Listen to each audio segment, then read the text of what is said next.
Hi, I'm Jennifer Sepielli, and I'm here to do my interpersonal communication project for class HSCO 508. Our overview.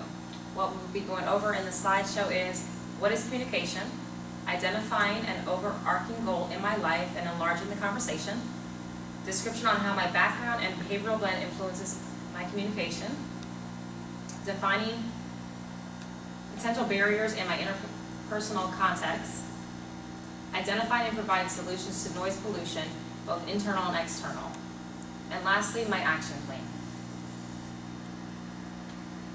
Communication. Interpersonal communication is defined as the process that we use to communicate our ideals, thoughts, and feelings to another person. There is a direct link between the quality of your communication and the quality of your life, says Stewart. Effective communication helps us better understand a person or situation and enables us to resolve differences and build trust. Enlarging the conversation. The term enlarging the conversation can be understood in the sense of keeping the conversation going with two important goals. These two goals are ownership and openness. Ownership in communication means taking responsibility for the feelings and thoughts that are ours, states Peterson. Openness in communication makes it clear that we are open to other people, that they too are people who have something to offer. Enlarging the conversation is to listen and to understand in a way that you can respond from a perspective larger than your own. My personal OAG goals for my life: to become a better listener, to communicate more effectively, to learn I don't need to solve every problem, to have patience when I speak, and to speak from a place of light and love always. Behavioral blend. Understanding my background and behavioral blend will help me understand why I react in certain ways in situations and why I respond in certain ways. I also receive information from others the way I feel comfortable communicating with others.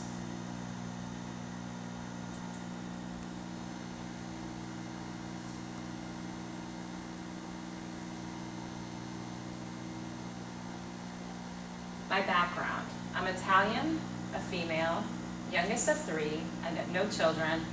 Catholic is my religion. I was raised by both parents in my home, and I'm involved in sports.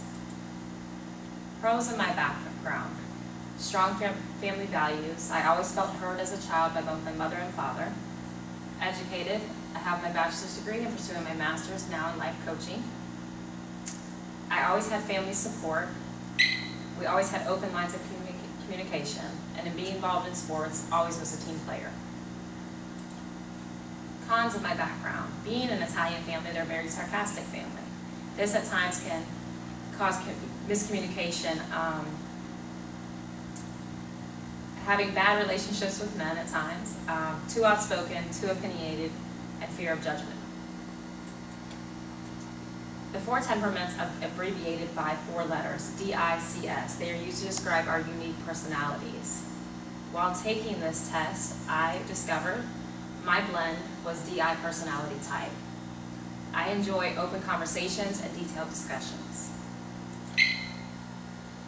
The pros of my behavioral blend: caring, goal-oriented, focused, inspiring. I'm a people person, encouraging, and hardworking. Cons is very dominating, very indecisive at times, quick to judge, overbearing, and restless. Potential barriers. Biased listening can be a potential barrier. The solution to this is I will learn to be open-minded and not take things personal.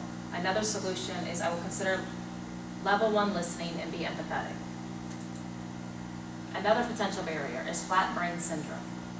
I will learn to clarify my thinking or walk away from the conversation to regroup and refocus. I will recognize the difference between my feelings and my thoughts. Another potential barrier is negative self-talk. I will be more aware of my thoughts and words and stay positive. I will learn to only speak of good and what I want to happen rather than speaking of the bad. Noise pollution. Factors that influence us to be distracted from listening effectively at level 1 listening. There's two different types of noise pollution: internal and external noise. Internal noise. Internal noise pollution includes lack of concentration in conversation by either ignoring the talker or or doing biased listening. Hearing what you want to hear. The solution to that is to not allow past experience to affect what is truly being said. Internal noise. Effective listening involves not only tuning into others, but tuning into ourselves. Listening carefully to what we say and how we say it can teach us an immense amount about ourselves. Biased listening. The solution to it is learn to be patient, clear-minded, and open-minded. Emotional listening is another example of noise pollution. We have to learn to be positive and walk away when need be if I am too emotional. External pollution is caused by noise, room temperature, and using unclear language. An example is the speaker may be talking too rapidly. Ask for clarification or if they could repeat what they had just said. Loud noises. Make sure to find a peaceful place to speak and to have communication. Multitasking while speaking. Learn to focus strictly on your conversation when you're having one. My action plan. I will use the I rational approach instead of the you blaming approach in communication. I will use the talker-listener cards actively. I will let go of taking things personally. I will not try to solve the problem, but instead ask questions on how they feel and let the speaker solve their own problem. I will talk less and listen more. I will listen deeper and learn how to relate so I can build trust in my relationships. I will paraphrase so I can make sure I heard the speaker correctly. I will respect boundaries and I also will set boundaries. I will build confidence in myself and validate my own worth when speaking. I will practice effective praise. I will watch for verbal and nonverbal cues. Thank you for watching.